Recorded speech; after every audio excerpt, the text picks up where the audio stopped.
advertisements on the radio. You hear this music, the soulful music. 2,000 years we've suffered. We're ending it. They wanted to go to Uganda, not the Holy Land. They wanted to go to any place that was convenient. We said no to Uganda. They said no. You can't if have you would Zion. just bother to read what they're writing, they changed their plan. Why they decided not to go to Uganda? Because they realized that they'll get the support of a few followers. But the world, the Jewish world, will not support them. And the Gentile evangelistic Christians are not going to support them. They needed major support. So they decided they'll go to Palestine, even though it wasn't such a productive land, even though it had plenty of problems. One of the great problems that they have with Palestine is that it wasn't inhabited by a people. But they couldn't look at that because they needed the support. So they decided they're going back to Palestine. And in order to be able to do this, they realized they're going to have to come along with a major PR campaign. First, they went around with this mantra, it's a land without a people, for a people without a land. Are you sure? There was this community living in Palestine, was the vast majority Muslim people.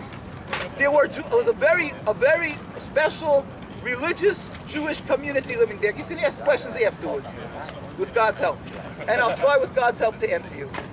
There was a very, very special the elite Jewish community lived in Palestine because from the world, from the universe, all the elder rabbis, everybody yearned to return to the Holy Land. There's nothing, according to the Torah, we're allowed to live as individuals in the Holy Land. So rabbis would retire and bring their students. So it was the Ivy League. It was the elite of Jewish communities in Palestine, God-fearing community, lived in Palestine. And they lived door by door with their Muslim neighbors for hundreds of years. This community was very religious and automatically they were anti-Zionist. So when the Zionists decided to come, they had a big problem from every single group that was living there. Now, so we're having the breach. We're having this rebellion against God because simply Jewish people cannot have a state. But being that they decided to come now to Palestine, they're trampling on the other half of the Torah, which is that the Torah is written in two parts, issues. One is the issues that a person has between him and his maker, that a Jew is responsible to keep Sabbath, to keep kosher, family purity, that simple responsibility that one has to give to the Almighty, that it doesn't affect his fellow human being. But then the other part of the Torah is the responsibility that we have to our fellow human being. That it says in the Torah, Mahu rachum, afatute rachum. Just as God is compassionate, you must be compassionate. You're not allowed to steal. You're not allowed to kill. You're not allowed to oppress. You're not allowed to harm even a worm. You're not even allowed to destroy property. Everything that the Torah calls is for compassion and to emulate God. Being that the Zionists decided to create their state in Palestine, they were trampling on all of these concepts of Judaism. So in every facet, whichever way you look at the Zionism, it is a rebellion against God, totally ignoring the Torah and going against it. Yet they have the audacity, because what dictates morals to us? As a Jewish person, as a God-fearing person, our morals are dictated by one thing and one thing only, the Torah. In the Torah, it states you're not allowed to steal. We don't steal. And we don't do this because we have humanity. Our humanity is to be called godliness. Godliness dictates. But Zionism has taken God out of the equation. They spit at everything that's Jewish, as this fellow just did before. Anything that represents the Torah, they ridicule and they detest.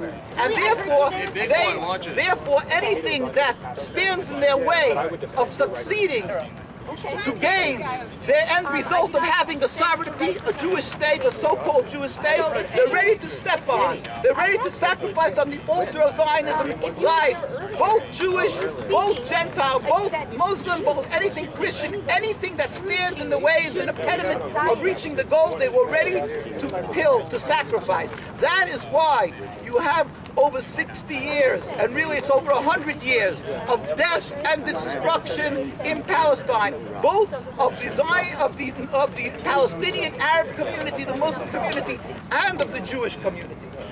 We bring here questions to be asked, God. So if you don't have patience, sorry, go further. You 60 years, you have patience. You don't 60 years. Walk off on campus. Seriously, a joke. We have pictures we can show you of demonstrations going on in Palestine, occupied Palestine. Jews being beaten by the Zionist mercenaries. As we're standing here today, we have demonstrations going on, and the police took a new tactic, condoning of Netanyahu, that they drive into the crowd, and they mowed down 3 times. They did this already in the last 3 demonstrations. These demonstrations are against the religious community. These are against very religious Jews. Anybody can see it, the pictures are there. And therefore, no, they're not even considered Jews. Your ploy is to yell over, to speak over my voice. You can do it, then walk home, and you'll be very happy that you have the answer. But the point is, you didn't even want to listen, or you were afraid other people will hear the view of Judaism, pure Judaism, that's not tainted with your nationalistic things. So what's going to happen when the Messiah comes to all the people that live in Israel now? You have a statement of somebody called Jabotinsky. Who's Jabotinsky? Anybody knows who Jabotinsky is? Jabotinsky wrote in a newspaper article. I don't care. You guys are getting the fights. I don't get the fights. I'll quote verbatim.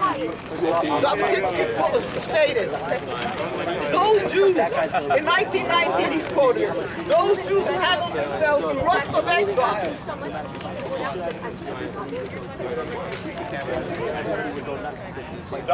Why are we waiting? Why are we waiting?